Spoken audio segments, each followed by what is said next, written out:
Assalamualaikum warahmatullahi wabarakatuh. Saya Tia Adirena Musdurova dengan NIM 2209110374 akan menampilkan terkait materi tipologi dan modus pencucian uang. Teknik pencucian uang. Tahapan pencucian uang pada umumnya dilakukan melalui 3 tahapan berikut ini. Penempatan placement. Pencucian uang biasanya melakukan upaya menempatkan hasil dari tindak pidana ke dalam sistem keuangan. Tahap ini merupakan tahap awal dalam proses pemisahan harta kekayaan hasil kejahatan dari sumber kejahatannya. Yang kedua, pemisahan atau pelapisan disebut dengan layering, merupakan upaya memisahkan hasil tindak pidana dari sumbernya melalui beberapa tahap transaksi keuangan. Pada tahap ini, terdapat proses pemindahan dana dari beberapa rekening atau lokasi tertentu ke tempat lain melalui serangkaian transaksi yang kompleks dan didesain untuk menyamarkan dan menghilangkan jejak sumber dana tersebut.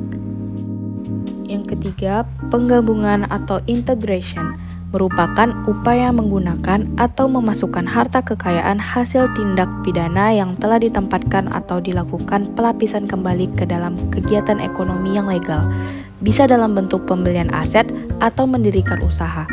Dengan demikian, pelaku tindak pidana dapat dengan leluasa menggunakan harta kekayaan hasil kejahatannya tanpa menimbulkan kecurigaan dari penegak hukum. Selanjutnya, tipologi pencucian uang. Tipologi pencucian uang. Berbagai variasi teknik yang digunakan untuk pencucian uang. Tipologi pencucian uang merujuk pada berbagai variasi teknik dan metode yang digunakan untuk melakukan pencucian uang. Berikut beberapa tipologi pencucian uang. Yang pertama, structuring atau smurfing. Kedua, menggunakan offshore banking. Yang ketiga, penggunaan perusahaan cangkang atau shell companies. Yang keempat, investasi dalam bisnis legal atau mingling.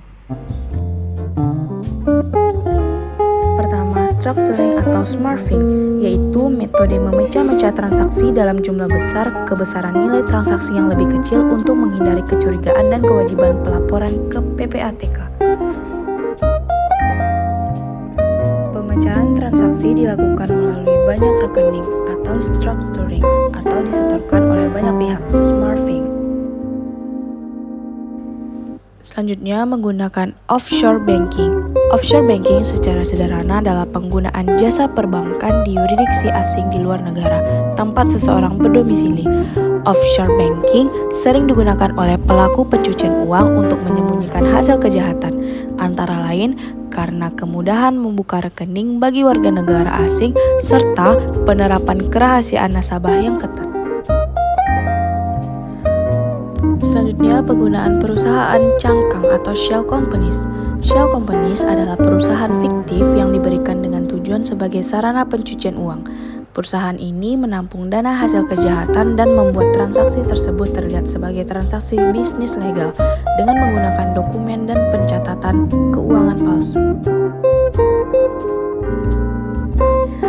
Terakhir, investasi dalam bisnis legal atau mingling, mengintegrasikan hasil kejahatan dalam sistem ekonomi. Seringkali dilakukan dengan melakukan investasi dalam bisnis legal, terutama bisnis yang banyak menggunakan uang tunai. Contohnya seperti minimarket dan SPBU. Hal tersebut memungkinkan terjadi dana ilegal dan dana legal atau mingling, sehingga asal-usul dana semakin sulit diidentifikasi.